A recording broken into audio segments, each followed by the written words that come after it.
এই ব্যক্তিটা কি তোমাকে সত্যি সত্যি ভালোবাসে? এই ব্যক্তিটা কি তোমাকে সত্যি সত্যি ভালোবাসে?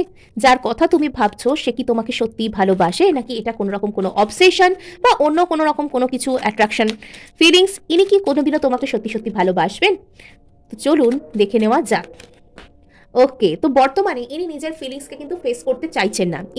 ইনি হয়তো তোমাকে ভালোবাসেন, তোমার প্রতি অবসেসড, এরকম কোনো এনার্জি এনার মধ্যে থাকতে পারে, কিন্তু ইনি সেটাকে ইনি জেনে বা না জেনে তোমাকে ম্যানিফেস্ট করছে, অথবা এখানে ইউনিভার্স একটা রোল প্লে করছে যে তোমাদের মধ্যে কোনো রকম কোনো একে অপরকে জীবনে ম্যানিফেস্ট করে দেওয়া, কিন্তু এই ব্যক্তিটা সেটাকে রেজিস্ট করার চেষ্টা করছে। কত বোকা!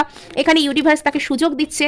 তো এখানে তার মনের মধ্যে কোনো দোটানা থাকতে পারে, সে তার মনের মধ্যে কোনো মাল্টিপল প্রায়োরিটিকে জাগল করছে বলে তোমার প্রতি তার যে ফিলিংস সেটাকে ডিনাই করার চেষ্টা করছে, কিন্তু এখানে জেনুইন ফিলিংস কিন্তু রয়েছে।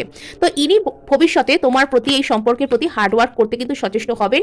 এখানে কিন্তু 10 অফ পেন্টাকলস পরিপূর্ণতা, এখানে বিবাহ হওয়ারও কিন্তু চান্সেস রয়েছে।